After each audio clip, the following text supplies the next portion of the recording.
couple things. When I know nothing about the person, it's best. Mm. When I have no agenda, I don't want anything for them. Mm-hmm. When I'm not related to them, Mm-hmm. when I have no connection to them whatsoever, the readings are much more accurate because my ego isn't involved. I can't know.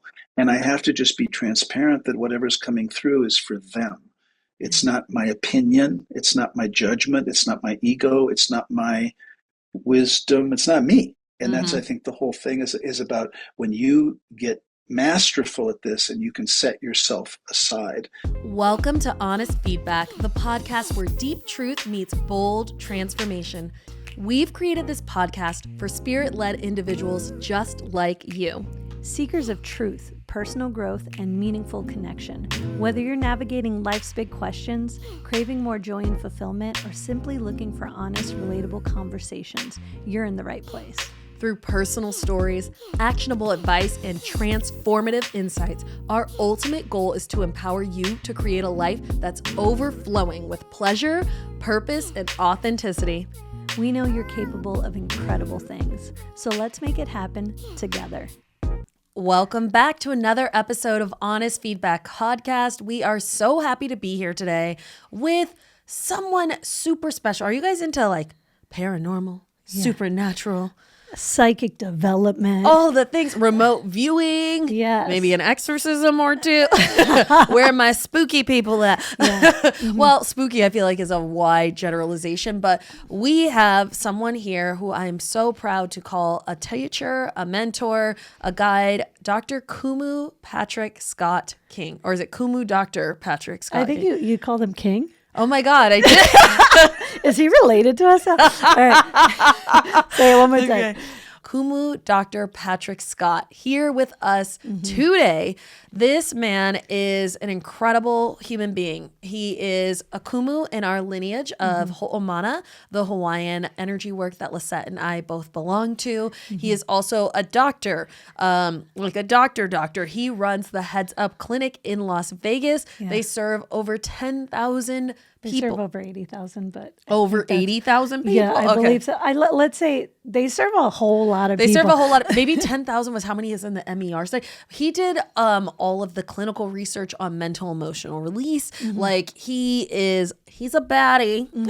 Absolutely, Betty. Absolutely a baddie. And I'm so honored to have him on today because he has helped us so much with our psychic development, with expanding what I even believed was possible. Yes. With energy. Yeah, he is our go-to mentor. He has helped us navigate some really spicy, scary situations. The man can tap anything from any place. The remote viewing capability is unbelievable. To know him is to love him, and he's hilarious. And he's hilarious. And also, fun fact, can we say this? What? Yeah, maybe we'll have him share that. Okay. But who's to say somebody really high up, a very high up institution calls him when they need help. Yeah. Yeah. So- he's incredible. He's incredible. The man, the myth, the legend, Dr. Patrick Scott. Let's call him. Hi, Kumu. Hello. Aloha. We are so excited to have you on our show. As we said before, this is Dr. Patrick Scott, and we lovingly refer to him as Kumu because he is our Kumu and our teacher in this lineage. Thank you so much for being here with us today. It's my pleasure. It's such an honor to be here with you. In your own words, how do you serve in the world? What are you a doctor of? Well, I carry a lot of hats. I'm a social worker by training, really. I'm an LCSW, which is licensed clinical social worker. I started my life as a music teacher in high school and waited on a lot of tables and bartended a lot and realized that probably my late 20s, I wanted to do more in mental health. So I did a whole mental health thing. And then in my, some years later, decided to get a PhD in clinical hypnotherapy. And I thought I found hypnosis really, really interesting. So today I own and run a very large clinic in Southern Nevada in Las Vegas. We have 45,000 active patients. It's called Heads Up. It's where I am now. And it's very now to me, because I can do whatever I want, I straddle the new age, kind of esoteric realm, and then I'm in the Western medical realm. I'm on medical school faculties, and I teach for a lot of universities. And so, the how I serve is this clinic, which would be my part-time fun hobby, and then my other contribution really is as a teacher of the Hawaiian shamanistic studies called Huna, that where we've met, and called Kumu, which is just means teacher, but it's a little more than teacher in like the martial arts. If you've studied or looked at martial arts at all, it'd be like the sensei, the person who's, it's more of an honorific title. And there are kumus of lots of things. There's kumus of hula, and kumus of plant-based medicine, and kumus of lomi lomi, or the massage. And I happen to be a kumu of Huna, which is the esoteric teachings of the ancient Hawaiians, which for me blends Eastern and Western. And it's the most, as we get into my story, it really, I stumbled across it later in life, and it really is the most complete system of healing tools that I found, and certainly it saved my life. So I'm pretty, and I know you are pretty happy about Huna and happy to teach it. We're big fans, obviously. Yeah, and we're a call-in show, so we got some really great questions about psychic development in particular. So a little bit about your story. How did you get from doctor to psychic development dude? Well, so, I'm a scientist, and some of you know that I did the research on MER, published a study on mental emotional release therapy, presented the paper to 10,000 psychiatrists at the International Psychiatric Congress, and very much, I think I was probably a psychic child, as I think most kids are. And then it was either beat out of me, not literally, but, when you become 6, 7, 8 years old and you start talking about imaginary friends or whatever, kids are learned, we learn not to listen to that. And so I went very much as most kids get. I don't think I was unique at all. I think I just went to school and learned that it's all about thinking, and it's all about content, and it's all about information. And so my abilities, to the extent I had them, just lay dormant for many decades. And then when I started studying Huna, I was very much, I was approaching it from a very academic, because that's what I do. I'm an academician. I'm a college professor. I approach everything from a scientific, very linear point of view. And so I thought Huna was interesting, and it was a collection of tools. And I thought very academically, I can use it in my practice. I can use it for myself. And then after about a year and a half of studying it, I started noticing things, and it freaked me out at first. I started, and I was jealous.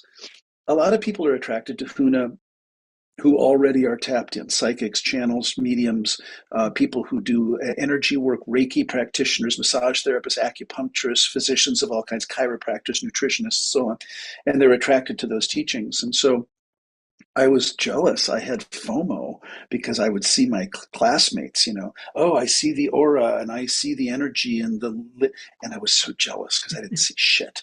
I didn't see anything. I didn't feel anything. And I was like, I thought, I don't know. I don't know what I did. I kept going, I kept showing up, and I didn't have an expectation that anything would change for me. I just felt like, my identity was I'm a researcher, I'm a scientist, I'm a clinician, and I had to let go of this idea that somehow I wanted to be like them.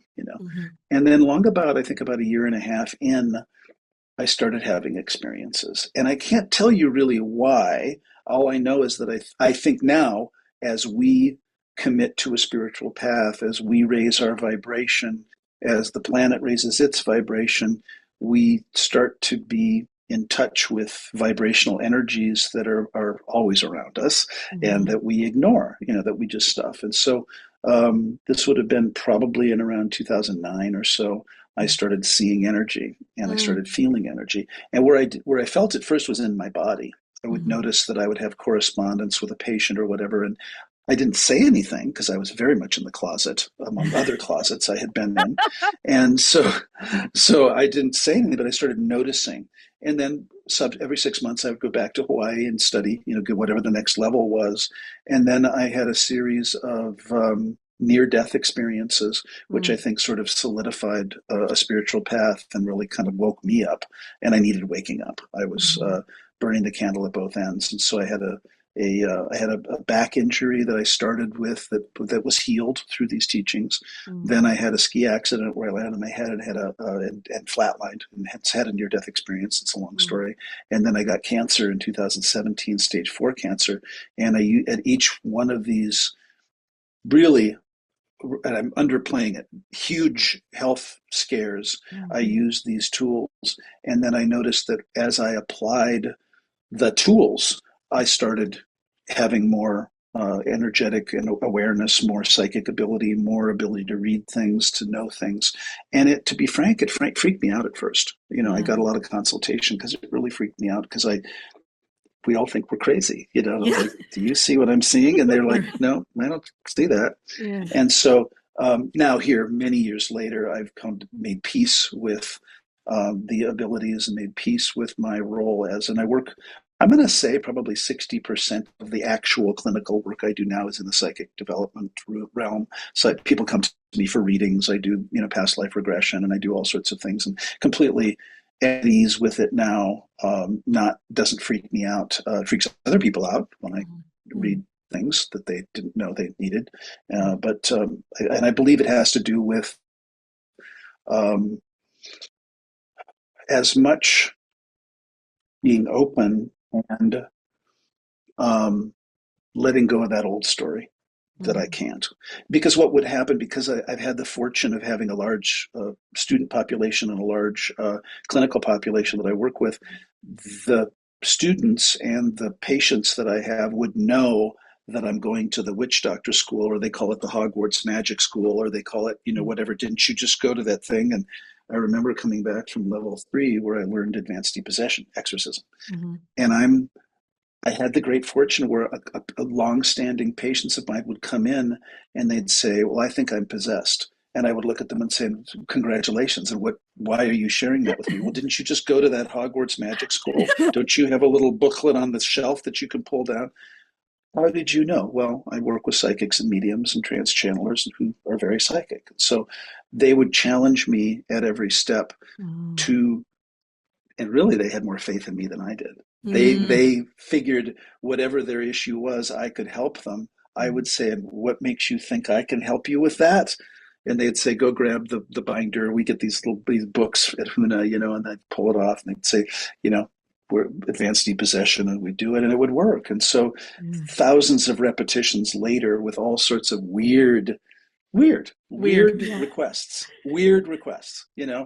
I would, the pattern was they would have faith in me way more than I would have faith in me. They would say, this is my specific request. Don't you have some Huna thing that you can do for that? I don't know. And we'd figure it out together. And then I would realize that I could, just through sheer, I don't know, experimentation. And thankfully I had patients that were like, they were so desperate. Like, I don't care. Nobody else, I can't talk to anybody else about this crap, so I keep looking around like somebody's going to rescue me. And it was me. And so, thousands of repetitions later, that's what I do. I do a lot of psychic work, a lot of psychic development work, a lot of remote viewing, a lot of, I don't know, lots of things. We can get into whatever questions your folks have about it. Yeah. Well, I mean, guys are here for a treat. It feels. And my point is with everybody is that if I can do this, you all can do it. Because I get a lot of people who have that story of I'm a brick and I can't, and I'm so dense and I'm so in my head. Well, welcome to the club. And if I really believe this, and this is not false modesty, this is not humility, this is, if I can do this, coming from where I came from, you all can do this. So shut up. You can do it too. Yes. And, what's great is that our caller is actually someone in our community. And we were present when her gifts got activated. And we were like, do we have the teacher for you? So she has questions and, she's tiptoeing in, but. Yeah, but already it's prolific. So we're going to play her question. Okay. I'm having a hard time wording what I want to ask. Like, I find that, it's so much easier for me to channel if I've had, a couple glasses of wine or smoked a bowl or both, or, mushrooms or something like that. like my brain is such a control freak, and like the analytical mind is just in there trying to like analyze everything, or like, what are my hands doing? What is my face doing? And I even do that still, even with having a couple glasses of wine. I'm not talking like hammered out of my mind kind of a thing, but like I feel like I need a little extra like relaxation boost to like lock in to the channeling. Otherwise, I don't really like trust myself. And my control freak brain wants to like be in control of everything and control the narrative. And so I'm just over here like when I'm completely sober, I have a really hard time connecting to it. And if I do, like I'm always like, oh, is it? Is it? I don't know. I don't know. But like I always channel clearly, like if I've had some kind of wine or some enhancement. I mean, I guess my question is that bad? Can I continue doing it that way? That's kind of what's been working. How do I learn how to be more connected without the enhancements? It's a great question. And so, yes, absolutely. So the idea, some of you two know Kumu Tomoe, and she had me teach a psychic development class in Japan. I'm going back to Japan this year to do an advanced class and to do a bunch of people. And they're wild about this stuff.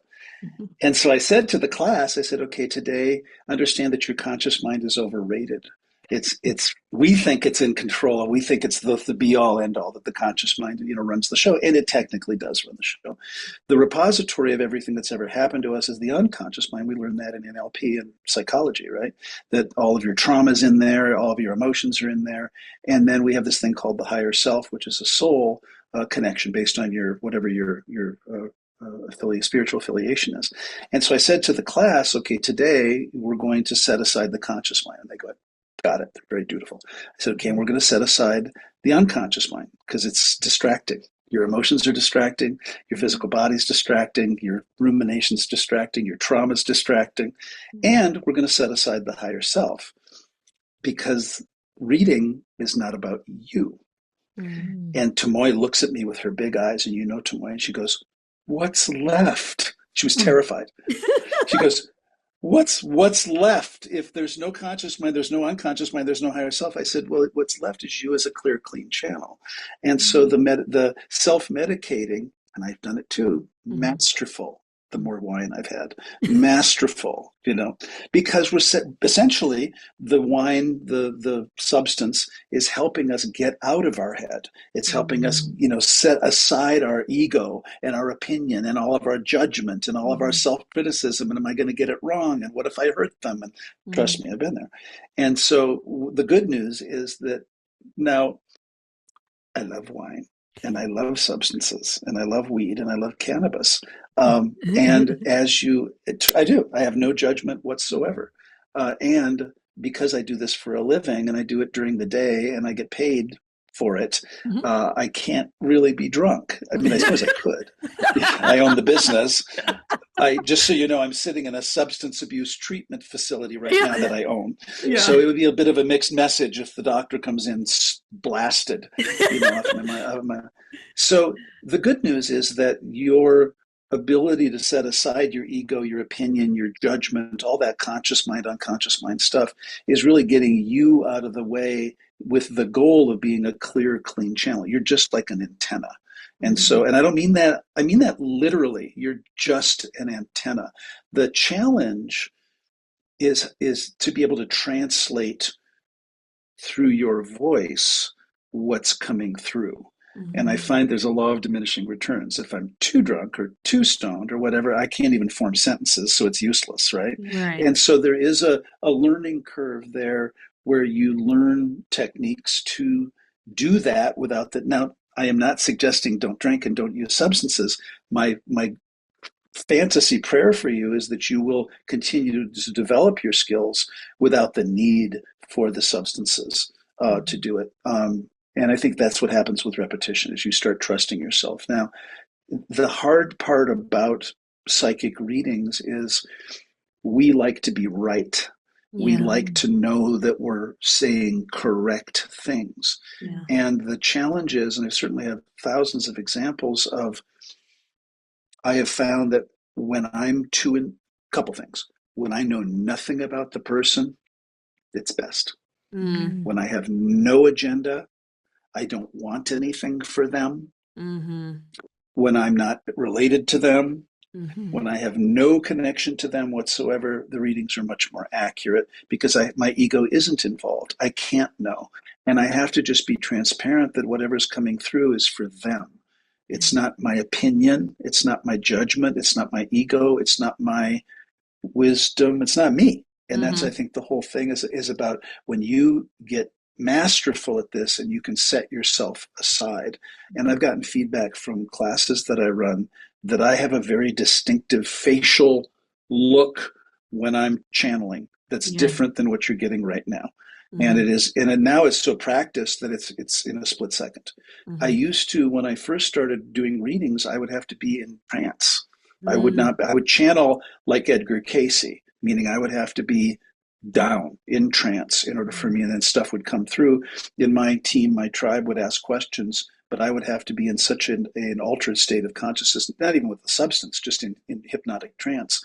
But now, after decades, I can read pretty quickly. But it is a learned behavior. I think the hardest thing is that staying open to possibilities and not needing to know, and knowing that the ambiguity and uncertainty of whatever's coming through is meant for them. It's not for you. And the discipline is keeping yourself out of it, you know. And so I teach a lot of classes now where I do a whole class called Realm Travel now. That's a new class where I just sit in a room for 4 to 5 hours and read. I read the group, I read the individuals. They write up. This is funny. Yeah. So it was the first class. It was in San Diego a few months ago. And I said, okay, let's do it's 3 segments, 3 90-minute segments. First segment, hi, how are you? This is me. I'll do some readings in the group randomly, and then we'll do, kind of introduction to psychic stuff, just so you understand kind of what this is and what it isn't. Take a break. Second segment is a group reading, meaning I do ho'oku'u, which is one of our Hawaiian techniques to release baggage, and I just read the group in terms of what's going on for them. Third segment then is they write a 3x5 card with a question. And I, as you know me very well, I'm pretty irreverent and I'm pretty sarcastic. Yeah. And I didn't make a caveat. I said, any question is fair game, any question that you want. And if you've watched John Edward or Sylvia Brown or Matt Frazier or any of the psychics, Tyler Henry, each of them has a certain way that they work with groups. And I didn't put any boundaries.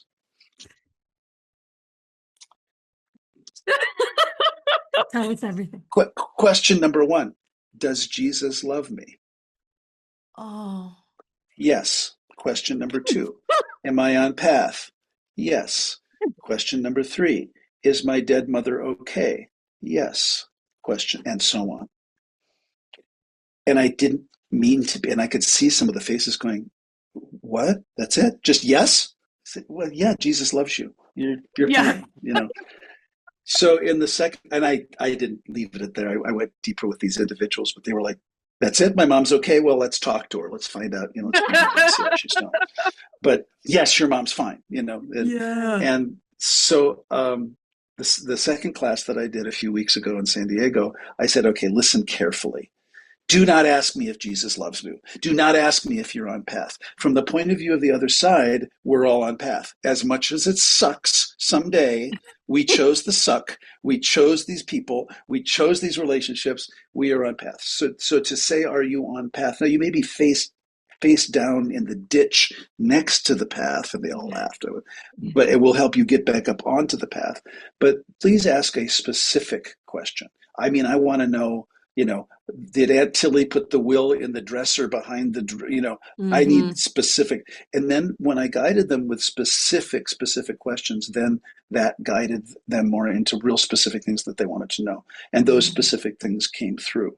And so to your friend, to your student, your person, your community, stick with it. Mm. I know that as you, and I'll tap in with permission, Yeah. that you're very gifted, and that you are riding the wave that I rode of this very critical, very analytical, very judgmental, very righteous brain, very opinionated, Mm-hmm. and then this unexplainable gift, that you have. And so I would say, hang in there. What you'll notice if you can back off on the substance and be in, now what's important, true though, is surround yourself with safe people.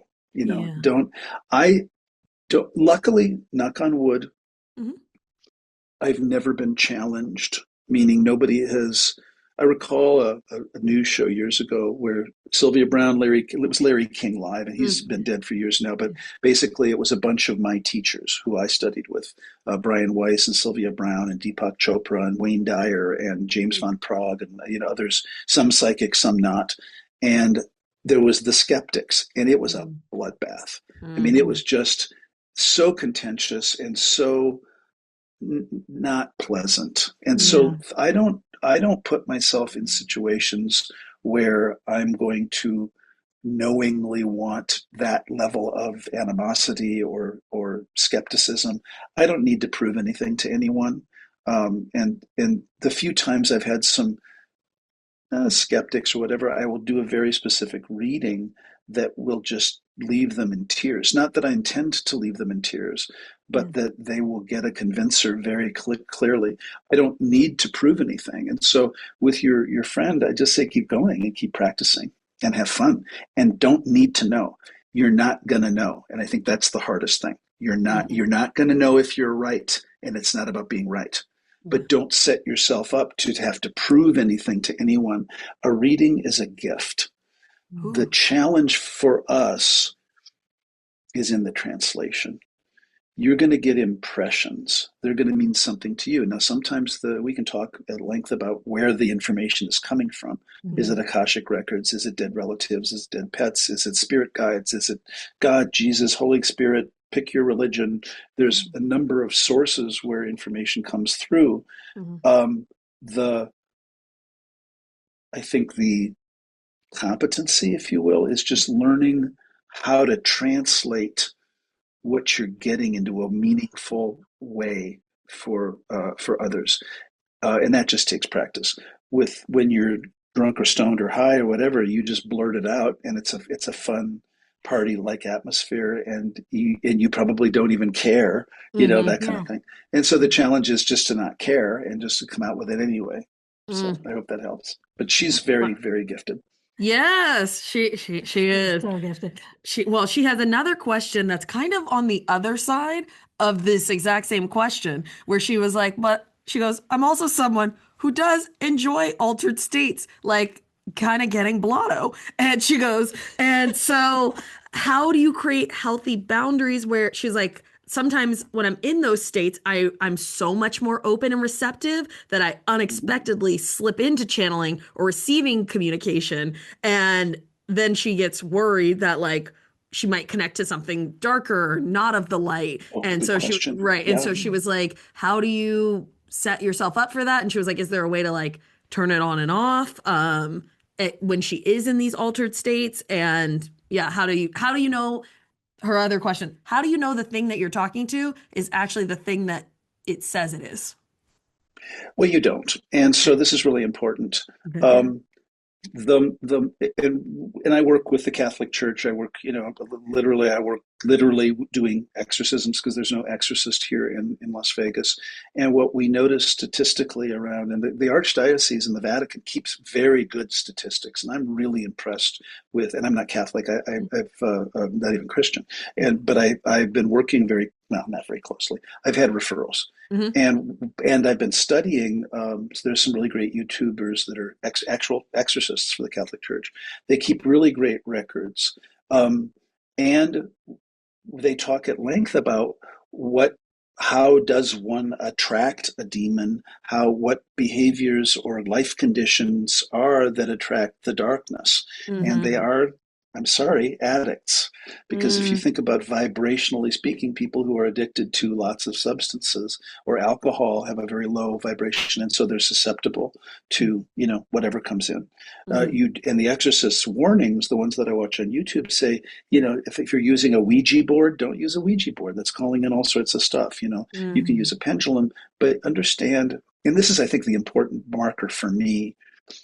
Anything that I call in, I always say out loud, I'm only to the light. I'm not open to anything other than the light. And remember that we in the physical are very powerful. I'm very confident that I can handle anything that comes through, and I've handled some pretty gnarly stuff. I'm not worried about it. Yeah, I'm not worried about it.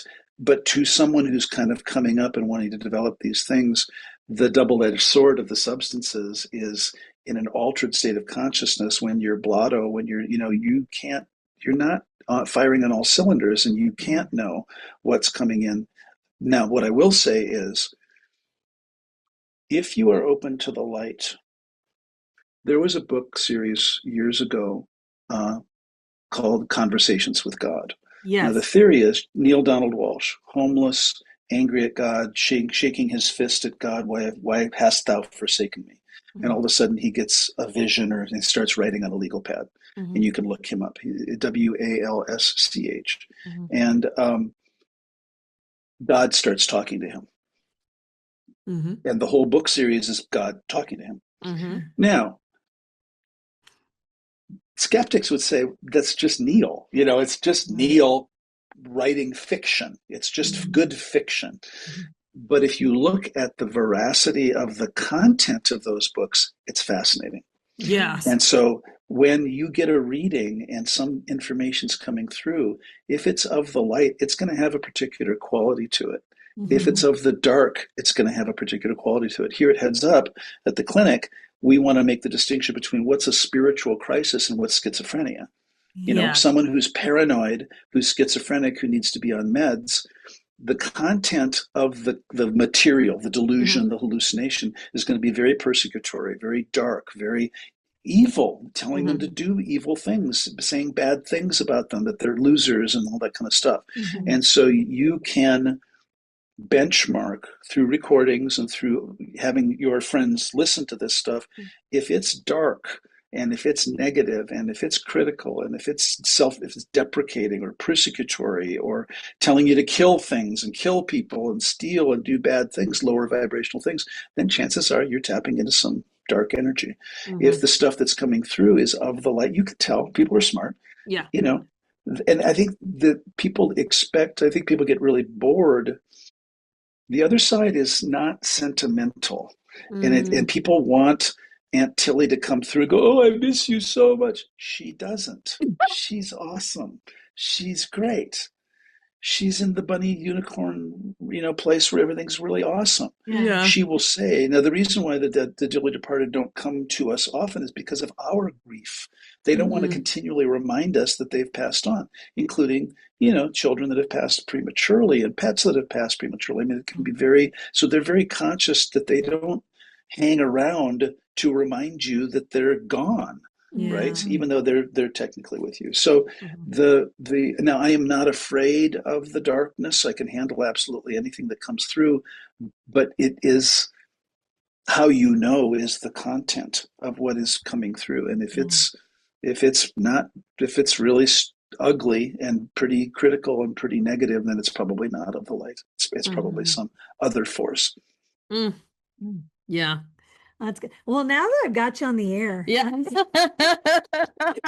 to go personal questions. Yeah. Okay. When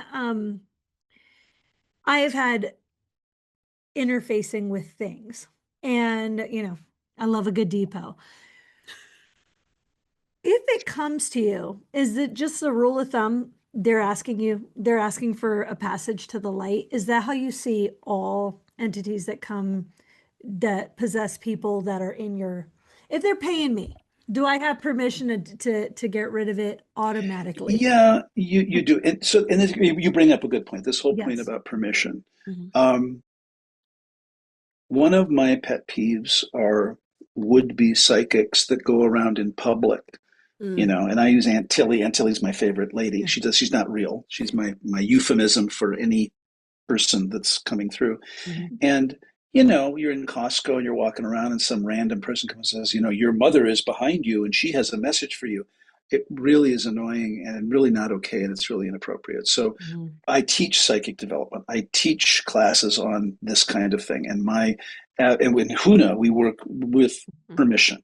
And so if they're paying you and they've signed a consent form and you've got their money, implies a level of permission. Now, I will still say, is it okay if I intervene? Is it okay if if we kind of look more into this? I will still add that layer of permission because it's twofold. Number one, I want to make sure that I'm in integrity. Number two, I want them to consciously articulate that they would like my help with this thing, whatever this thing is.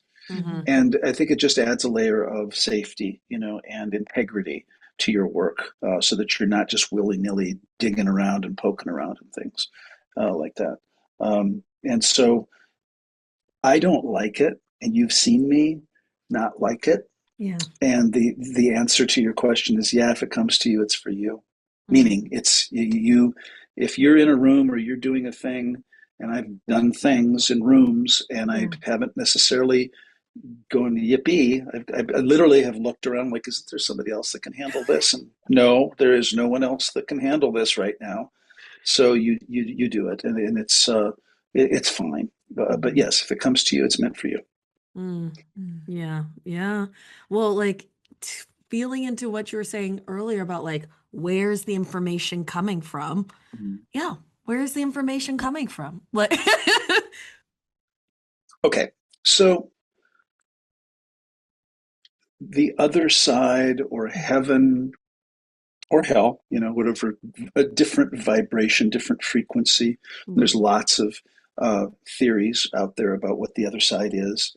And in my experience, and I can only speak to what I have actually channeled and the beings that I have actually encountered. There is light and dark. There is good and evil. Some of my guides are saying we're on the earth right now. We are at a very critical juncture in this battle between good and evil. And it's dicey, and so you can just look at what's going on in the world. Now, my mother, who died in 1984, would say it's always been that way. She complained about every president.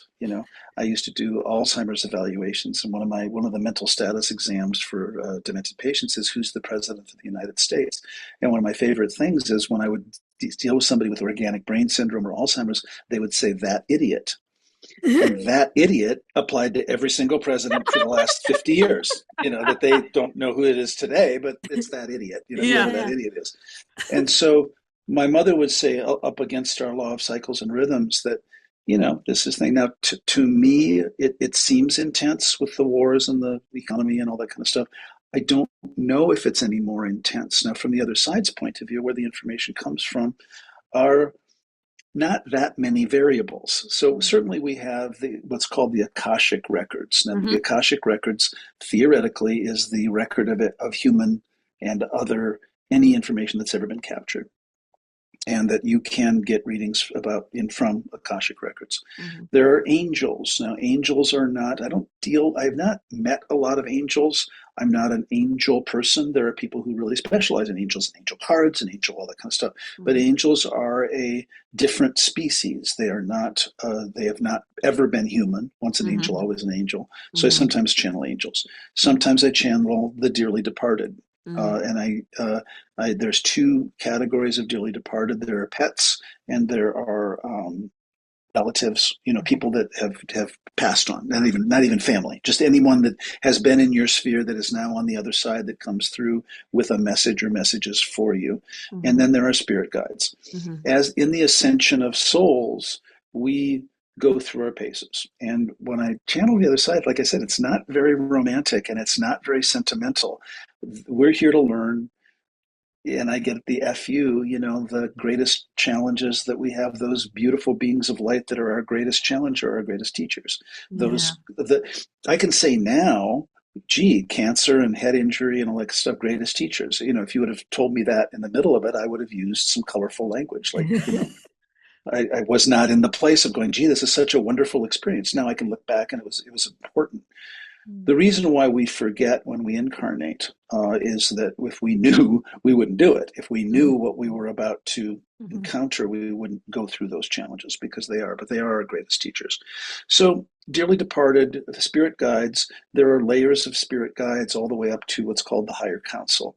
Higher council is a collection of very wise old beings that, again, in my vision, very much, Lord, I don't know what I'm really seeing or whether it's just my own model of the world when I see my higher council chamber looks like the Lord of the Rings. It's these big stone statue, and I have a guide that looks like Gandalf from Lord of the Rings. Now, does he really look like, when I said, do you really look like Gandalf? He goes, no, I don't really look like that. I look like that for you because that's something that you can understand, right? Yeah. So in our limited consciousness, these souls, because they're also souls, right? They're also souls doing their thing, and so sometimes souls do, kind of our helper things all the way up to the higher council. Then there is a thing, and I think Sylvia Brown wrote about this, that as in the evolution of our soul, we get to the point where we no longer need to individuate, and we just don't incarnate anymore. We don't need to be a spirit guide or anything else. We just kind of go back into the collective. It's very hard to think about that. It's very hard to think, what? Because souls are individual, there's about 20 billion of them or so, based on the theory you look at.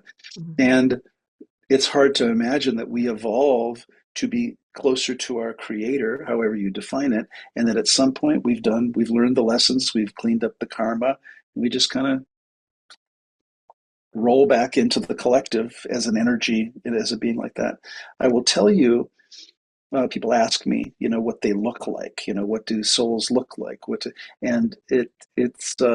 do, Huna level 2, we do the Avaiku initiation. It's where we actually assign spirit guides to helper spirits to students.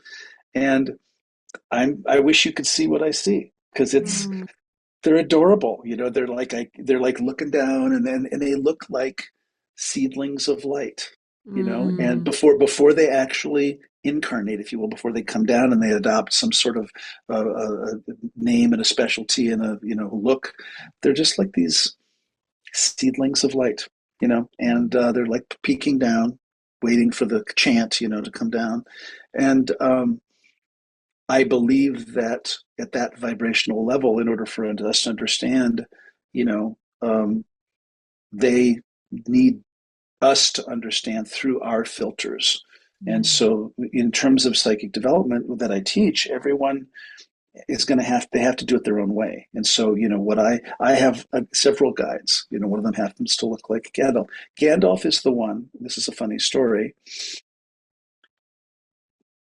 People along the way will ask me really ridiculous and stupid questions for these higher vibrational beings, not unlike, does Jesus love me?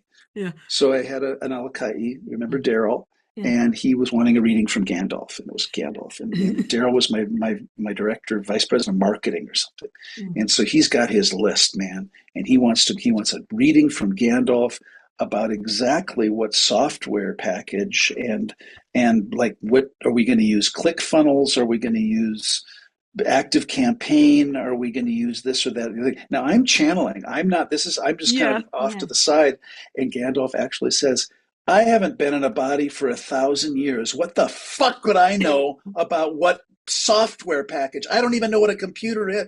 He was pissed. He was just like, are you out of your mind? Like, you have a degree in marketing. You can't figure that. He was really irreverent, not irreverent, just kind of pissed. Like, really? We're talking about higher spiritual things, and you want advice on technical computer things? So that nipped that in the bud. He didn't ask that specific question to me.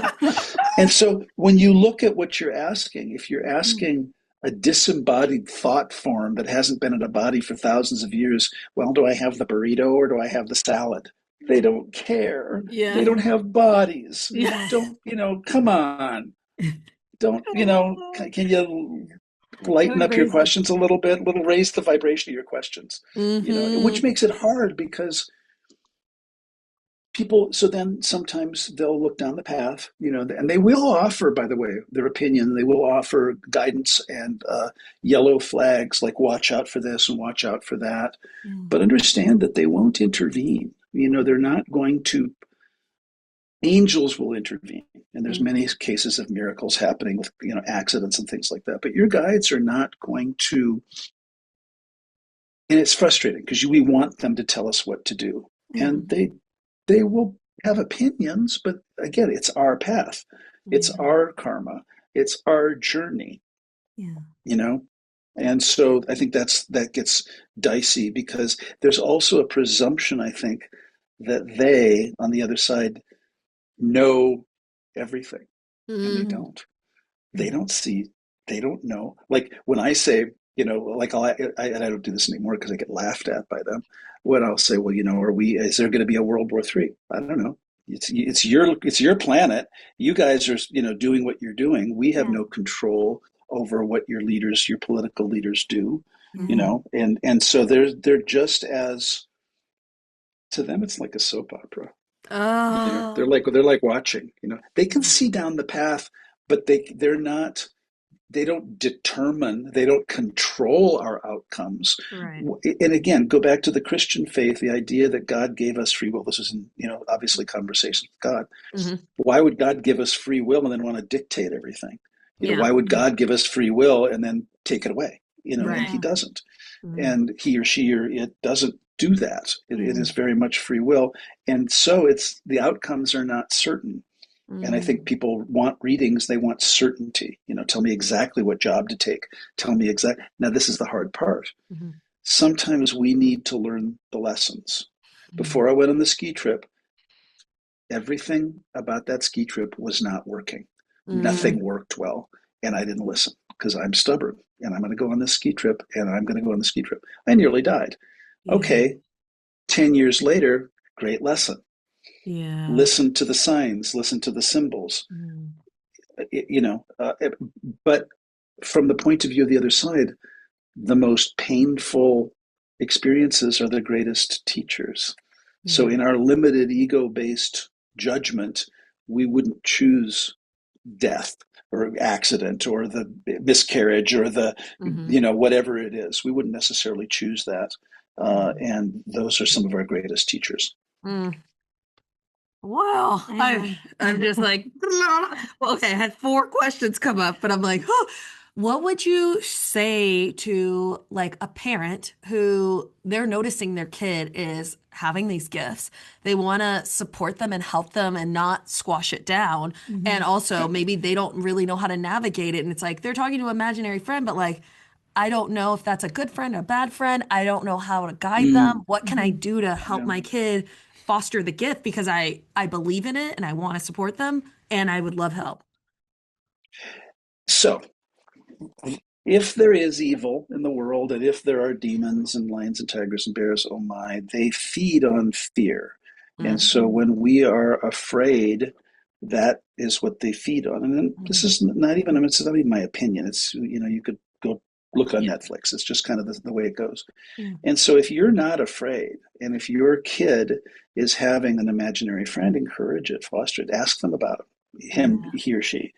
Again, look to the content of what the kid is sharing. If the kid is sharing, it's a monster, it's under my bed, it's going to eat me, it's going to, kill me, it's telling me to kill you, that's not a positive influence. Right. Call me, I went to school, I have a college degree, and so one of my grandnieces, it's actually my partner's grandniece or something, had an imaginary friend years ago, and I was around, and this is probably early on in my career, and she's 5 or 6, and she's telling me about Waddie, Waddie. And I said, well, and she trusts me because I don't know her that well. I'm a new person. She feels something like I'm okay. I'm a safe place. So she's telling me about her imaginary friend. I was like, oh, that's really great. Tell me about him. Well, he's really tall. He wears a dark suit.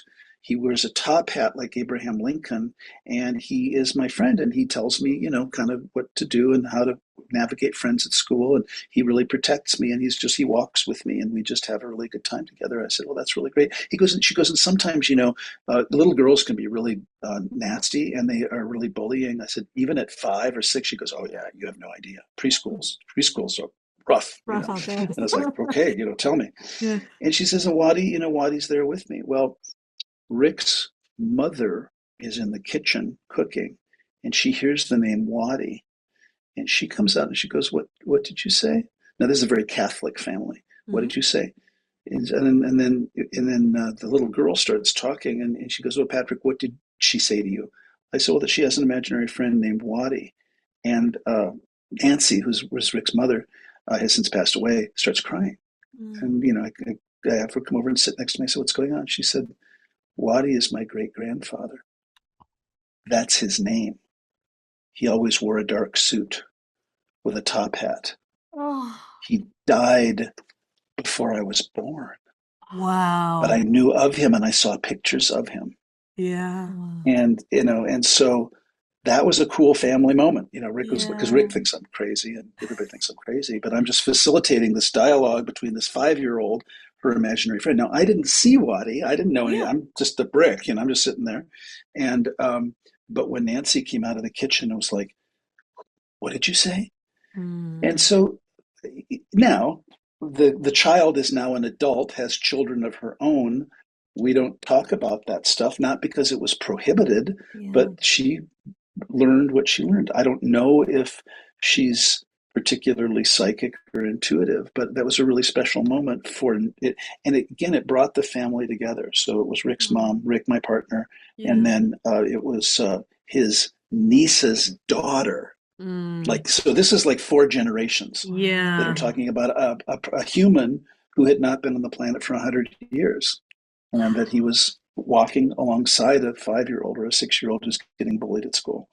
So I love that stuff. I just love that stuff. And I say, encourage it. Don't squash it. Never call your kid crazy, unless it's fun, unless they're just like a psycho child and you need to nip their behavior in the bud, why are you acting so crazy? But around the imaginary friend stuff, because remember, kids are closer to the other side. Yes, they and are. you will hear kids say, when I was big, when I used to be big, blah, blah, blah, blah, blah. And so part of my role as a therapist, and I work with children and teenagers and all that kind of stuff, is just to normalize that and just to say, okay, not a big deal. Let's just go with it. It doesn't hurt anything. Right. But then what I challenge parents to do is to listen to the content of what the imaginary friend, if the imagine, I'm always lightly smiling, but this happens, if they're saying, kill the dog, or, flush the cat down the toilet, or put the cat in the microwave, then that's probably not a good spirit. You don't want that kind of a spirit. You want to encourage your kid to turn away from that spirit. And if the kids are afraid, again, the children or any of us, just through our will, can demand that an unwanted spirit leave just by saying, you're not welcome here, please go. Not unlike Ho'oponopono that we do, the Huna tradition. Yeah. I got one more. Okay, I have 2 more. But you Great. I don't know if this is a 10-minute question. But we were talking about, we are in a precipice of good and evil, and we've talked about this before. When we're here and shit's getting dicey, how does one stay on the side of the light? For you, there's no danger. There's no danger, and you're a freak. Both of you are freaks in the best way possible. So there's 0 danger. Understand that, and I don't mean this as a judgment. Maybe I do. There's a saying that the 5 people you hang out the most, will determine your life condition. In Buddhism, we talk about life condition. If your life condition is sufficient, and yours is, both of you, you're not going to attract that stuff. And if you do attract it, it's going to be to help somebody else get rid of it. You're not, and you'll know it when you feel it. You'll know it when you see it. And you'll get slimed. We get slimed. I get slimed. I don't get slimed as much as I used to, but I'll be, somewhere, and I'll go, I'll feel something. And so every day, through foundational daily practice, meditation, the work that I do, I'm always very focused on the light. It's not to ignore and to pretend or deny that the darkness doesn't exist. It does. There are people out there that if given the chance, they will do evil things. And that's kind of at the thing that we are. How you can be a warrior, or a servant of the light really is just to stay out of fear. Do your best to stay out of fear. And I can get startled by entities or demons these days where I go, oh, they show up and the eyes are black but I'm not afraid. Like, I don't get afraid for my safety. I don't get afraid. I get concerned sometimes of lower vibrational people in the room if there's people who are particularly susceptible, but then I take ownership for the whole room, that kind of thing. And so how you stay of the light is stay of the light, and don't associate. And I don't mean this I work. Understand, I came into the clinic yesterday morning and there was a fist fight with two women in the lobby. They were completely unrelated. They got into an argument. I don't know the drill. I wasn't there, but I walked into it, had to separate them, and I had to take one to the floor. It was exciting. I got to rehash my psychiatric hospital, emergency department management of aggressive behavior, and but understand that that's my job. Yeah. I'm not, okay, so maybe they're having a rough day, or whatever. I'm not taking that on. And when I use, like, an oncologist doesn't have to have cancer to treat cancer. Right. A neurosurgeon doesn't have to have a brain tumor to treat a brain tumor, and so Right.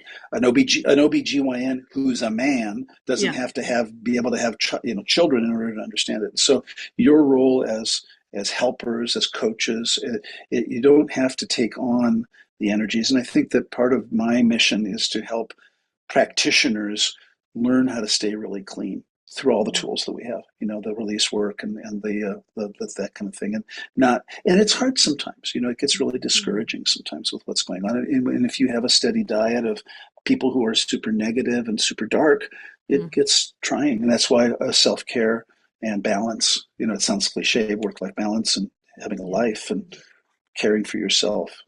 The thing that I'll say about that is if you go down, we all lose. And so if there's some martyr syndrome going on about, I've got to do it and I've got to take one for the team. If you go down, your family loses, we lose. And so it's not self-indulgent to take care of yourself. I think it's a requirement now these days, especially now. Yeah. Beautiful. It's so beautiful. Well, I guess my last two things. One, like, I know it's different for all of us. How does it feel for you when you're channeling? Like, what does it feel like? I'm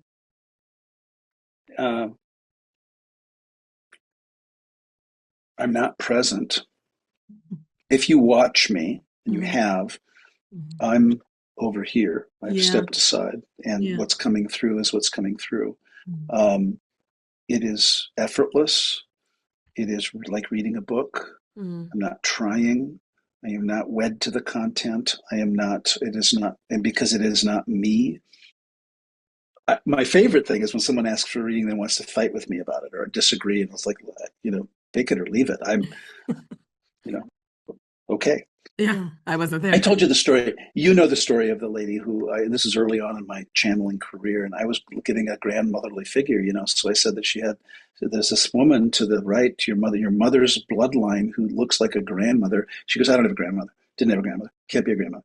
I said, well, okay, then it's a woman who's got a lot to say, and so and we're recording the session, let me just let her talk because she's got a lot. It's not a grandmother. She got really stuck on that it wasn't a grandmother, that she didn't have a grandmother, that I was wrong.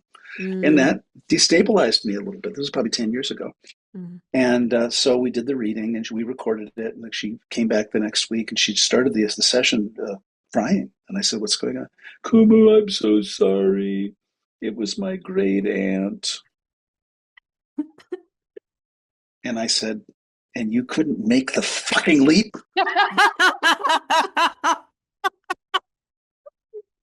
But they can't.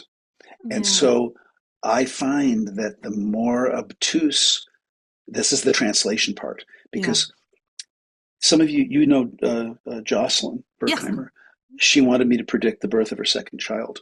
And I did, but I got way overly involved and I don't remember the details, but I kept saying 31.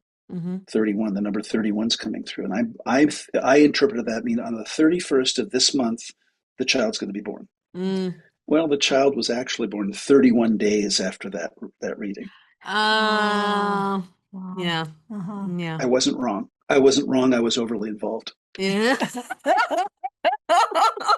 Well, yes, I know, I know. I will take a note. Well, the last Yeah. thing, so our friend, our caller, like, she does give us permission. We can share her name and bleep it out, but like, I would love if you would tap in and share anything that would support her on her path.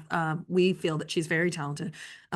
If you need anything Well, from her. she's no, I don't need anything more. I heard her voice. Mhm. So she's at a dichotomy. She's got really a split going on. So part of her is she's a party girl, Mhm. and I love it. And she's a party girl, and I support it 100%. She's noticing already, you can check with her, that there's a law of diminishing returns, that she'll get so, to use her word, blotto, that she's having trouble with the translation. And so what she can do, is invited to do, is to start doing more readings in a safe place, not all the way in the bag, maybe half in the bag, and just start playing with because that's what I did. Mhm. I have backed into trusting what's coming through and not needing to be. And I think actually for her, she doesn't really need the substances. That's a limiting Mhm. belief. I think she's Yeah. very capable to do it. She just doesn't trust herself, and she gets overly involved Mm. because she wants to be right. She doesn't want to make a mistake. She doesn't want to hurt. She's got a beautiful soul, beautiful, Yeah. beautiful soul, and she so wants to help. And she stops herself for fear she's going to make a mistake. She's going to give wrong guidance. She's not going to get it clearly. When she's under the influence of something, she don't care. It just Yeah. comes out. Yeah. And but the trouble is, if she's too in the bag, the translation isn't as clear. And so Yeah. there's somewhere in there for her to start backing away from. Do the substances, have fun with the substances, Yeah. but don't need to do the substances so that you can channel. Start backing into with you and people people you trust, and then maybe if there's somebody in your community that she doesn't know at all, Yep. just start playing. Just play. It needs to be a spirit of appreciative inquiry and play and Mhm. exploration and curiosity. She can't fail. Yeah. Right. It's like the am I on path? Yes. How about a better question? Yeah. Idiot. I didn't say idiot, but I was like, really? Does Jesus love me? Oh, come on. That's all you got? Come on. He has a whole How book about about it. something? But Mm. well, I want to thank you so much for your super generous time and like sharing all of this wealth of knowledge. My head is blown off. For people who might be interested in psychic development and maybe want to study with you or learn from you, how can they find you? Talk about your classes. Okay. So do a series on psychic development. It's a 3-class series. The first is called Realm Travel. That's where I just do the readings. I talk about that. Second one's called STFU, which means exactly what you think it does, because I find that all roads lead to shutting the fuck up. Just shut up. Stop talking. Stop analyzing. Shut up. Now, if it takes ayahuasca to do that, so be it. Yeah. But that's the psychic development class. It's a 2-day class, 12 hours over 2 days. It's over a weekend. Typically, we do it. We're doing one in San Diego in June, and a Realm Travel. It's usually a 3-day extravaganza. Then I'm writing right now that I'll be premiering in Japan in November. The class, a Psychic Integrative Mastery Program, which would be the level 3 Mhm. of psychic development. Psychic Integrative Mastery Program. The acronym is PIMP because of my humor. And so the Japanese are going to have no idea what it means, but they're all going to be pimps, and it's going to say pimp on their certificate, and they won't know, I and it would love just be my you secret, even you know. more, even So more. so there's that, and then there's of course Huna training, and so we offer Huna, and I know you guys offer introductions, and I offer levels 1, 2, and 3 of Huna on the mainland and virtually, and so they can say the website is drpatrickscott.com, and all the classes are there under live events, and you can read about me and my history and my trajectory. It's all there. He's an incredible teacher, guys. If you get to learn Huna from him, And yeah, Lisette's going to be there at his level 3, Yeah. and At we level will put 3, yes. we will put the links in the show notes, and you can mention that you found him through Lisette, so that he knows you're the right people. No, okay. Well, Kumu, thank you so much for just being so open and generous and sharing with our audience. It was absolutely a pleasure. My pleasure. Have a great day. Thanks. Bye. Oh my God. ugh, So good. my noodle is cooked. Yeah, I know. The way he answers a question with such depth and honesty and like, guys, Precision. yeah. Hit us with your comments underneath because this episode, I've been dying to get him on. I know. So to have him here, to have him share his wisdom, to help our caller out. Thank you, Patrick. And if you have a question, give us a call at 971-895-4111 and hit that like, subscribe, share this episode. You know someone who needs to hear this episode. Please share it with them now. And until we meet again, be honest with each other. Bye. Yeah.